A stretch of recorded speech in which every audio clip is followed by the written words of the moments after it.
अच्छा भी देखो, लास्ट क्लास में हमने 3 फॉर्मूले ड्राइव किए थे। P A upon P total is equal to N A upon N total. इसी तरह P B upon P total is equal to N B upon N total, और P C upon P total is equal to N C upon N total. बेटा ये 3 फॉर्मूले हमने drive कर लिए थे। बेटा याद है सबको? जी बेटा स्टूडेंट्स, आप लोगों को याद है बेटा ये फॉर्मूले जो हमने ड्राइव किए थे? P A upon P total is equal to N A upon N total. इसी तरह P B upon P total is equal to N B upon N total, और P C upon P total is equal to N C upon N total.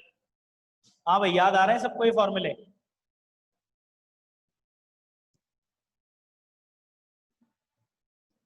अब हमें इसको generalise करके एक formula बनाना है। इन तीनों को मिलाकर एक फॉर्मूला बनाना है। तो जहां तक आप लोगों ने लिख लिया था उसके बाद आप लिखेंगे ऑन जनरलाइजेशन। ठीक है भाई, ऑन जनरलाइजेशन। तो बेटा हम जनरलाइज करेंगे इसको, और जनरलाइज कैसे करेंगे ये देखिएगा।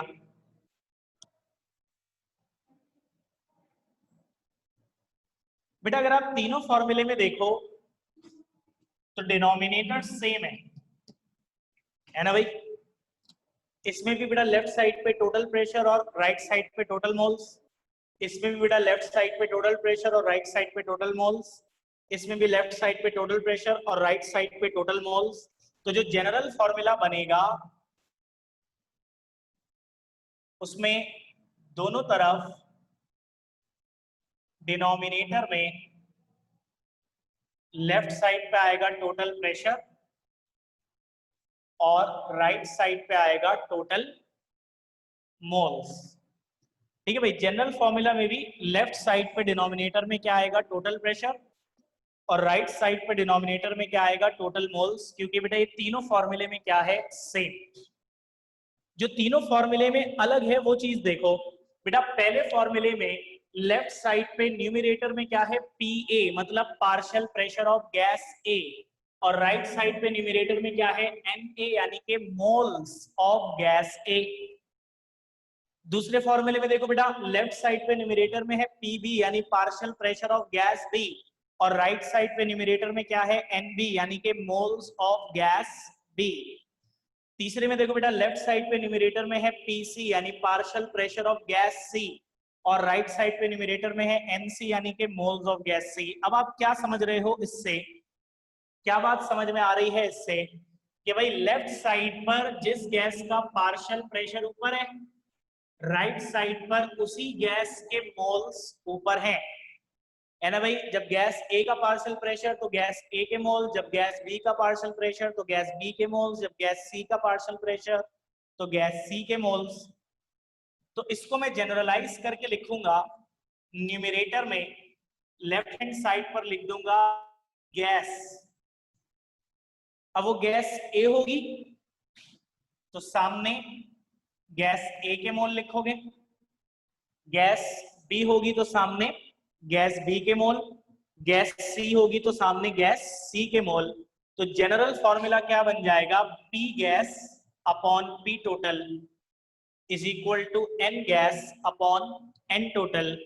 ठीक है बेटा, जिस गैस का पार्शियल प्रेशर निकालना है उस गैस को यहां रखोगे, गैस के मोल यहां रखोगे। ठीक है भाई, गैस ए का पार्शियल प्रेशर निकालना है तो गैस ए का पार्शियल प्रेशर इधर, गैस ए के मोल इधर। गैस बी का पार्शियल प्रेशर निकालना है तो गैस बी का पार्शियल प्रेशर इधर, गैस बी के मोल्स इधर। गैस सी का निकालना है तो सी का पार्शियल प्रेशर इधर और सी के मोल्स इधर। अब गैस लिख दिया मैंने, चाहे ए हो, बी हो या सी हो। ठीक है बेटा, फॉर्मूला क्या हो गया? Generalize. P gas upon P total is equal to n gas upon N total. हाँ मेरे बच्चों, क्लियर होगी बात सबको? जनरलाइजेशन ऑफ फॉर्मूला समझ में आ गया? बेटा जिन लोगों ने पिछली क्लास नहीं ली थी वो रिकॉर्डिंग देखेंगे पहले, पिछली क्लास के फिर आज का काम देखेंगे तो उन्हें समझ में आ जाएगा, या पहले पिछली क्लास के रिकॉर्डिंग देखेंगे और फिर इस क्लास के रिकॉर्डिंग देखेंगे तो उनको समझ में आ जाएगा। बाकी बच्चे सारे बताओ बेटा, सबको समझ में आ गया है फॉर्मूले की जनरलाइजेशन किस तरह से की गई है? अब बेटा डेल्टन्स लॉ में आखिरी हेडिंग है, जिसके बाद इसके न्यूमेरिकल आ जाएंगे। तो आखिरी हेडिंग है interpretation on the basis of kinetic molecular theory. बेटा ये हेडिंग आपने बॉयल्स लॉ में भी पढ़ी, चार्ल्स लॉ में भी पढ़ी, एवोगाड्रोस लॉ में भी पढ़ी, और यही हेडिंग अब आप डेल्टन्स लॉ में भी पढ़ रहे हैं। और आप सब जानते हैं कि इस हेडिंग में हमें करना क्या होता है? काइनेटिक मॉलिक्यूलर थ्योरी की बेसिस पर, यानी काइनेटिक मॉलिक्यूलर थ्योरी की किसी अजम्पशन से हमें लॉ को वेरीफाई करना है।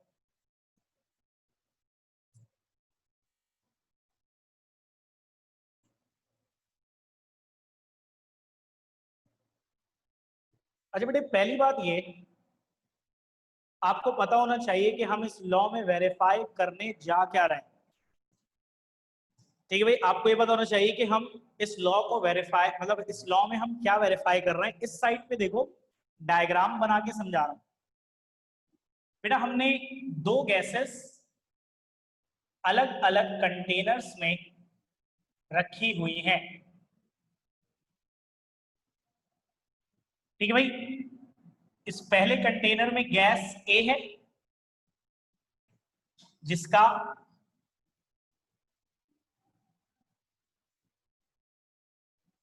प्रेशर है 400 टॉर।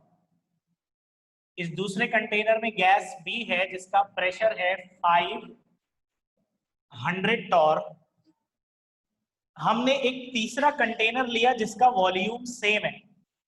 बेटा आपको ये बात बहुत अच्छे से समझनी पड़ेगी, थ्योरेटिकली ये बात उतनी ही इंपॉर्टेंट है जितनी, याद कीजिएगा मैंने आपको चार्ल्स लॉ में डिग्री सेंटीग्रेड और केल्विन वाली बात बताई थी ना, और कहा था कि थ्योरेटिकली ये बात इंतहाई इंपॉर्टेंट है, और अगर कोई इस बात का ख्याल नहीं रखता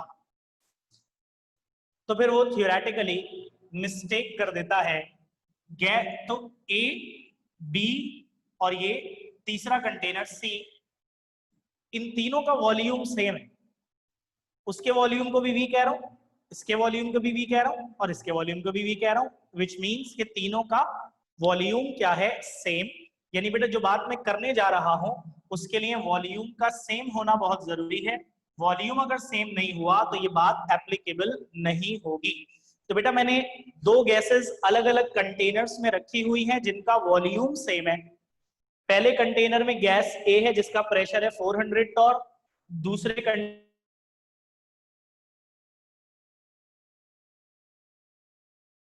का वॉल्यूम सेम है। मैंने एक तीसरा कंटेनर लिया, उसका वॉल्यूम भी सेम है, और पहले कंटेनर से सारी गैस ए और दूसरे कंटेनर से सारी गैस बी इसमें डाल दी। अब देखो गैस ए पहले जिस कंटेनर में थी और अब जिस कंटेनर में है, दोनों का वॉल्यूम क्या है? सेम। गैस बी पहले जिस कंटेनर में थी और अब जिस कंटेनर में है, दोनों का वॉल्यूम क्या है? सेम। तो हमने ये देखा कि जब वॉल्यूम सेम है तो इस तीसरे कंटेनर का टोटल प्रेशर जब हमने निकाला,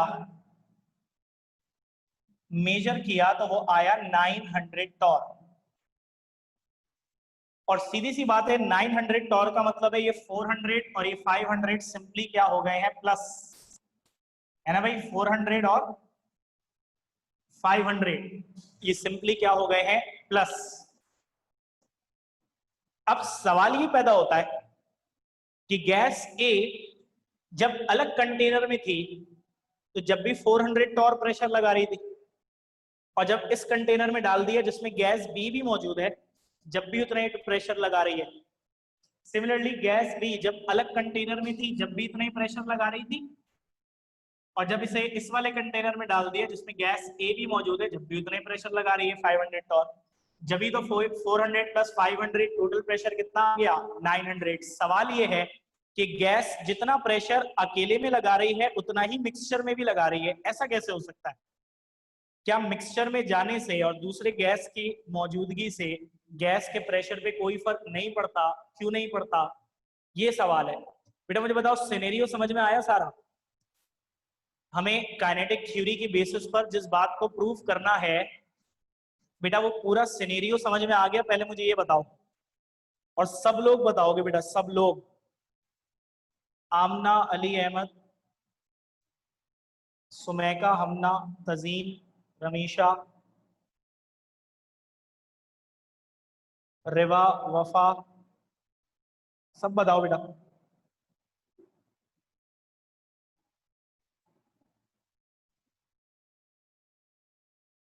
क्वेश्चन रिपीट कर दें। मैं क्या कह रहा हूं कि भाई पहले दोनों गैसेस अलग अलग कंटेनर्स में हैं जिनका वॉल्यूम सेम है, फिर हमने इन दोनों गैसेस को एक ही कंटेनर में डाल दिया, उस कंटेनर का वॉल्यूम भी सेम है।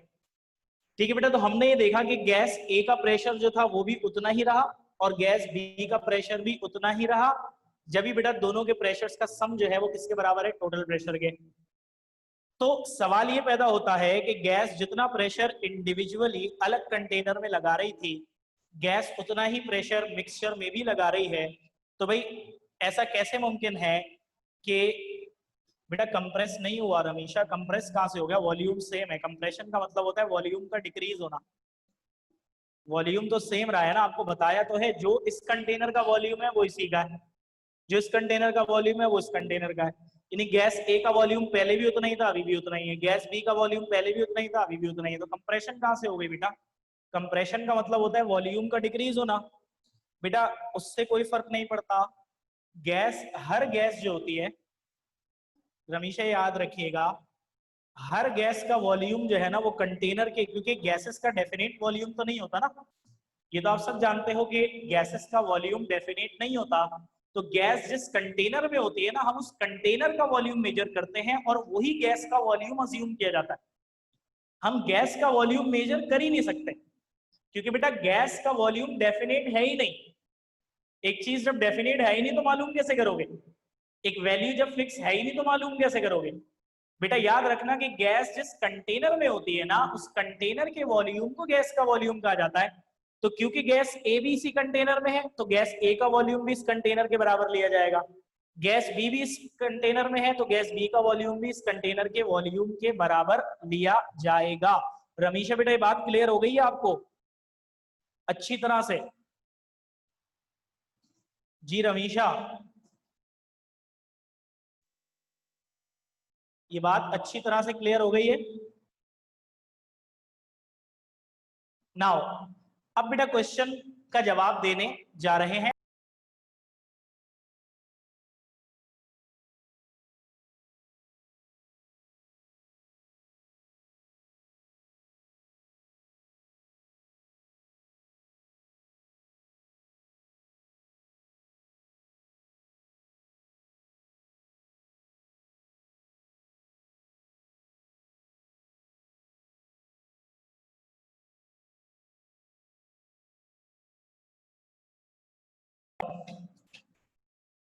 रिपल्जन बिटवीन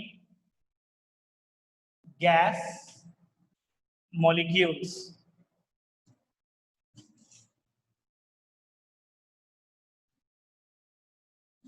हाँ भाई, काइनेटिक मॉलिक्यूलर थ्योरी का fifth postulate, kinetic molecular theory की फिफ्थ अजम्पशन क्या थी?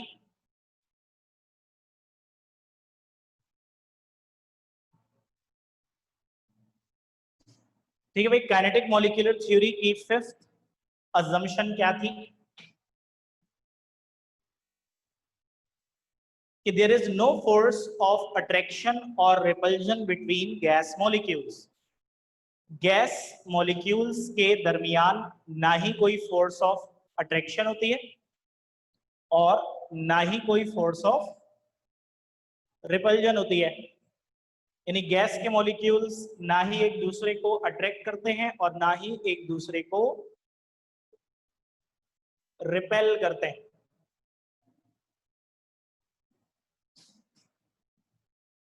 ठीक है भाई, अब इस वजह से क्या होगा, जब गैस के मॉलिक्यूल्स ना ही एक दूसरे को अट्रैक्ट करेंगे और ना ही एक दूसरे को रिपेल करेंगे,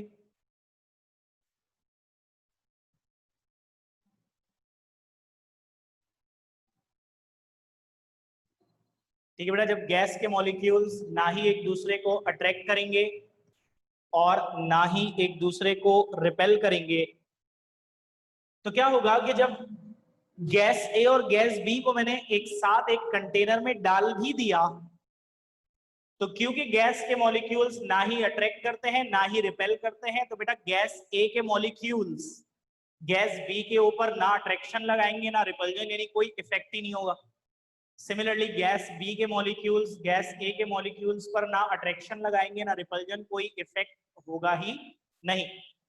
तो दोनों गैसेस को ऐसा ही लगेगा जैसे वो एक अकेले कंटेनर में मौजूद है। इसी वजह से जितना प्रेशर गैस ए इंडिविजुअल कंटेनर में लगा रही थी उतना ही मिक्सचर में लगा रही है। सिमिलरली गैस बी भी जितना प्रेशर इंडिविजुअल में लगा रही थी उतना ही मिक्सचर में लगा रही है। क्यों? क्योंकि बेटा गैस मॉलिक्यूल्स के दरमियान कोई फोर्स ऑफ अट्रैक्शन और रिपल्जन नहीं है। तो आप ये कह सकते हो कि एक गैस के होने का दूसरी गैस के ऊपर कोई फर्क ही नहीं पड़ेगा। ठीक है बेटा, एक गैस के होने का दूसरी गैस के ऊपर कोई फर्क पड़ेगा ही। ये है आपका Dalton's law of partial pressures. ठीक है बेटा, तो इसके आगे लिखोगे व्हेन टू और more non reacting gases are kept in a container, their molecules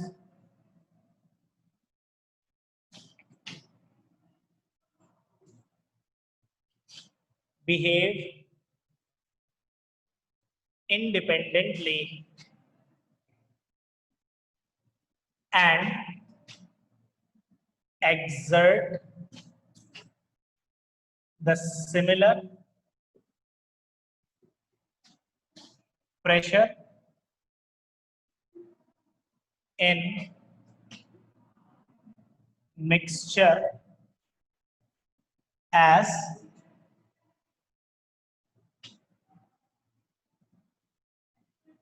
independently.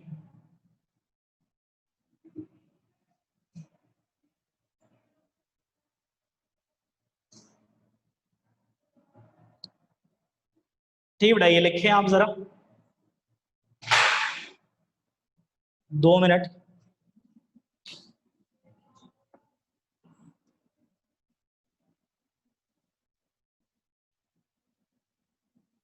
हमने बोर्ड पे क्या लिखा है बेटा कि काइनेटिक मॉलिक्यूलर थ्योरी के मुताबिक there is no force of attraction और repulsion between gas molecules. Gas molecules के दरमियान ना ही कोई फोर्स ऑफ अट्रैक्शन है ना ही कोई फोर्स ऑफ रिपल्जन है।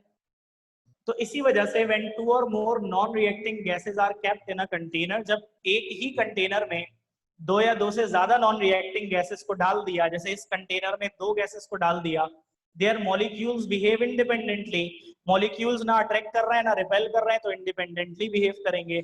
और जब इंडिपेंडेंटली बिहेव करेंगे तो बेटा एक गैस के मॉलिक्यूल्स का या एक गैस के होने का दूसरी गैस के ऊपर कोई इफेक्ट ही नहीं होगा। गैसेस वैसे ही बिहेव करेंगी जैसे अकेले कंटेनर में बिहेव करती हैं।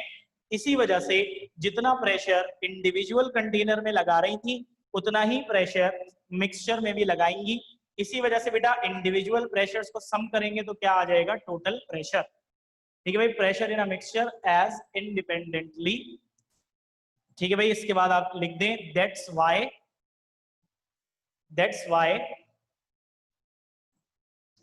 the sum of इसके बाद लिख दें बेटा that's why the sum of individual pressures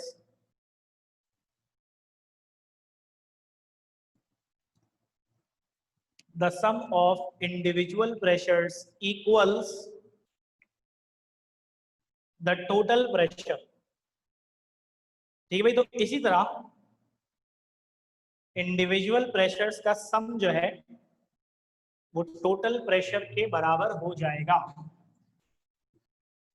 बेटा एक हेडिंग उस वक्त जहन में नहीं आ रही थी, मैंने इसको आखिरी हेडिंग कह दिया था। बेटा आखिरी हेडिंग अब आ रही है और इस हेडिंग को बाकायदा नाम लेके कहा जाता है state and explain Dalton's law along with its applications, application of Dalton's law। बेटा ये नाम लेके पूछी जाती है, लाजमी लिखनी होती है एप्लीकेशन ऑफ डेल्टन्स लॉ। अच्छा बेटा मैं पहले ही बता दूं कि कल से हम डेल्टन्स लॉ के न्यूमेरिकल स्टार्ट करेंगे और मैंने आपको बताया था कि पूरे चैप्टर 2 में सबसे ज्यादा वैरायटी वाले न्यूमेरिकल हैं और वो कहाँ है, डेल्टन्स लॉ और ग्राहम्स लॉ में। बेटा पेपर में सबसे ज्यादा न्यूमेरिकल आते हैं डेल्टन्स लॉ ग्राहम्स लॉ के। डेल्टन्स लॉ के न्यूमेरिकल 4 टाइप्स हैं। पहली टाइप यही होगी जो अभी हम जिसकी थ्योरी पढ़ने लगे हैं। बेटा आप लोग सोचिएगा भी नहीं क्लास ऑफ करने की, इसलिए क्योंकि कल से सबसे ज्यादा वैरायटी वाले न्यूमेरिकल शुरू हो रहे हैं। ठीक है, डेल्टन्स लॉ के, उसके बाद हम जब वो हो जाएंगे उसमें टाइम लगेगा, फिर ग्राम्स लॉ पढ़ेंगे, उसके न्यूमेरिकल करेंगे। इस तरह हमारी गैसेस स्टेट मुकम्मल होगी। बेटा याद से आपके जो दोस्त जो हैं वो आजकल एब्सेंट हो रहे हैं, आपको पता है, आप उन्हें भी लाजमी ये बात बोलें कि सर ने बताया है कि सबसे ज्यादा टेढ़े न्यूमेरिकल केमिस्ट्री के अब स्टार्ट हो रहे हैं। और बेटा सीधी बात है, आप रिकॉर्डिंग देख लो, आप कुछ भी कर लो, आप जब तक आमने सामने नहीं समझते आप उस तरह से नहीं समझ सकते। ठीक है बेटे, तो application of Dalton's law start करने लगे हैं। बेटे आप में से कितने बच्चों को याद है कि 9th क्लास में केमिस्ट्री एक सब्जेक्ट हुआ करता था, और फिर कितने बच्चों को ये बात याद है कि आप थ्योरी और प्रैक्टिकल 2 एग्जाम दिया करते थे, और फिर उसमें से कितने बच्चों को ये याद है कि प्रैक्टिकल एग्जाम में कौन कौन से प्रैक्टिकल्स थे? हाँ भाई, बिल्कुल बेसिक से शुरू करें। आप में से कितने बच्चों को ये याद है कि 9th क्लास में केमिस्ट्री हुआ करता था? फिर ये बताएं कि कितने बच्चों को ये याद है कि एक थ्योरी एग्जाम होता था और एक प्रैक्टिकल एग्जाम होता था? और फिर ये कितने बच्चों को याद है कि कौन कौन से प्रैक्टिकल्स हुआ करते थे? बेटा 4 प्रैक्टिकल थे प्रिपरेशन ऑफ गैसेस के। ठीक है बेटा, 4 प्रैक्टिकल थे प्रिपरेशन ऑफ गैसेस के। एक में अमोनिया गैस, एक में HCl गैस, एक में कार्बन डाइऑक्साइड गैस और एक में ऑक्सीजन गैस बनवाई जाती थी। बेटे ऑक्सीजन गैस वाला प्रैक्टिकल बुनियादी तौर पे गैस बना के कलेक्ट करते थे 6 गैस जार में, 3 में फिजिकल प्रॉपर्टीज चेक करते थे, 3 में केमिकल प्रॉपर्टीज चेक करते थे। अमोनिया, HCl और कार्बन डाइऑक्साइड को हम डायरेक्टली कलेक्ट करते थे, लेकिन क्या आप में से किसी को याद है कि ऑक्सीजन गैस की कलेक्शन किस तरह से की जाती थी? जो डिलीवरी ट्यूब है वो एक वाटर ट्रफ में होती थी। हम गैस जार में पानी भरते थे और फिर उस पानी से भरे हुए गैस जार को डिलीवरी ट्यूब के ऊपर रखते थे, तो पानी नीचे जाता था, ऑक्सीजन गैस ऊपर आती थी। कितने लोगों को ये बात याद है? बेटा आपको पता है कि ऐसा क्यों करता है, ऐसा क्यों किया जाता है? बेटा keep this thing in your mind कि this is a safety procedure. बेटा लैब के सेफ्टी प्रोटोकॉल में से एक है। आपको ये बात मालूम होनी चाहिए कि कुछ गैसेस ऐसी हैं जो आग को भड़काती हैं, या आग, ऑक्सीजन तो ऐसी है जिसकी वजह से आग जलती है। पता है ना बेटा, आग का जलना कंबस्शन रिएक्शन है, और कंबस्शन रिएक्शन में जो भी फ्यूल है वो ऑक्सीजन से रिएक्ट कर रहा होता है, तो आग, फ्लेम लग रहा होता है, फ्लेम प्रोड्यूस हो रहा होता है। यानी ऑक्सीजन वो है जो जिसकी वजह से आग है। इसके अलावा हाइड्रोजन गैस है जो कि एक्सप्लोड होती है आग में। मीथेन गैस हमारे घरों में आती है, आप जैसे उसको चूल्हे में आ रही होती है, आप जैसे उसको फ्लेम दिखाते हैं वो जलना शुरू हो जाती है। बेटा ऐसी तमाम गैसेस को जब लैब में बनाया जाता है ना, तो ये सेफ्टी प्रोटोकॉल है कि उसको डायरेक्टली कलेक्ट नहीं करते, क्योंकि अगर हम उसको डायरेक्टली कलेक्ट करेंगे तो हो सकता है कि गैस लीक होके इधर उधर निकल जाए और कहीं बर्नर लैब में जल रहा हुआ और बर्नर में पहुंच गई तो कोई मिसहैप, कोई एक्सीडेंट रोनुमा हो सकता है। तो इसी वजह से ऐसी गैसेस को जब कलेक्ट किया जाता है ताकि गैस लीक ना हो, पानी में डिजोल्व हो जाए, वो मसला नहीं। लेकिन इसमें एक इश्यू ये आता है कि जब गैस को पानी में से कलेक्ट करते हैं तो गैस जार में पानी के गैस के साथ साथ वाटर हो जाते हैं। नाउ ये बात बहुत ध्यान से सुनिएगा, मैंने क्या बोला, ऑक्सीजन गैस बनाई हमने लैब में, ठीक है बेटा, मैं आपका इंस्ट्रक्टर हूँ, आप बच्चे हैं नन्हे मुन्ने 9 क्लास। मैंने आपको सिखाया कि देखो बेटा गैस जार में पानी भरो, इसको ऐसे करके रखो, ये देखो पानी नीचे जा रहा है, ऑक्सीजन गैस ऊपर आ गई।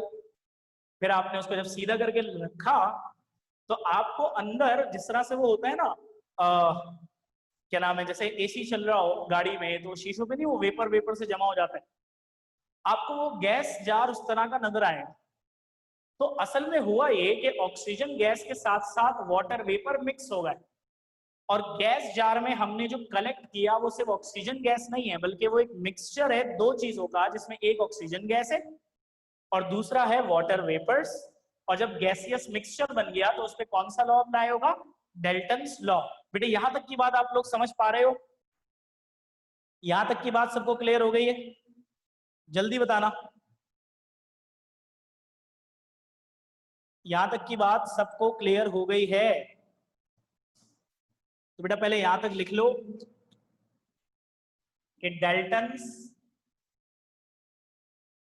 Law is applied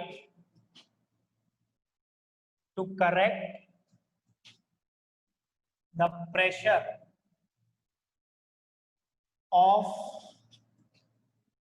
gases collected over water during which water vapors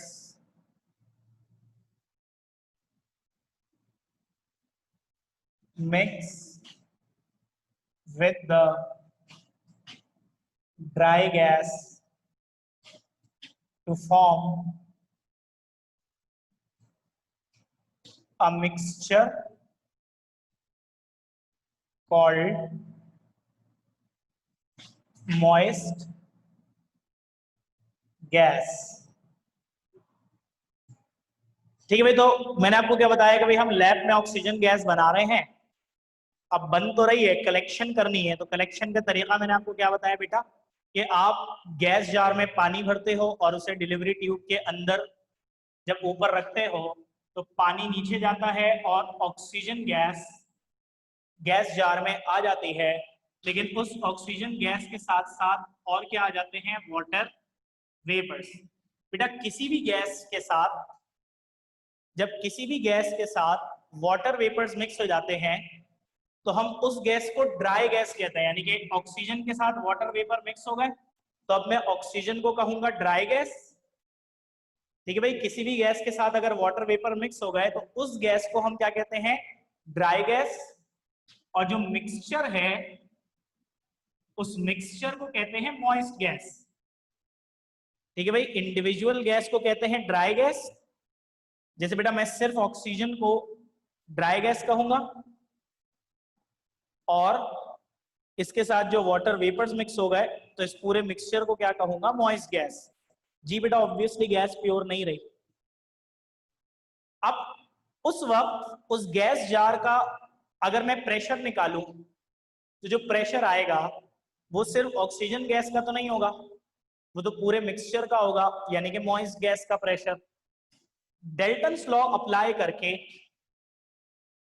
हम ऑक्सीजन गैस का प्रेशर, ड्राई गैस का प्रेशर मालूम कर सकते हैं, क्योंकि डेल्टन्स लॉ के मुताबिक टोटल प्रेशर किसका होता है, मिक्सचर का। मिक्सचर क्या है, मॉइस्ट गैस। तो बेटा जब मैं पी मॉइस्ट गैस लिख रहा हूं तो इसका मतलब है टोटल प्रेशर। तो पी मॉइस्ट गैस किसके बराबर होगा, पी ड्राई गैस जैसे कि oxygen plus p water vapours obviously बेटा किसके अकॉर्डिंग हो रहा है, अकॉर्डिंग टू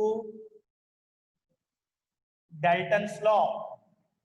तो मैंने आपको बताया कि गैस जार में मिक्सचर है मॉइस्ट गैस, जिसमें ड्राई गैस होती है और वाटर वेपर्स होते हैं।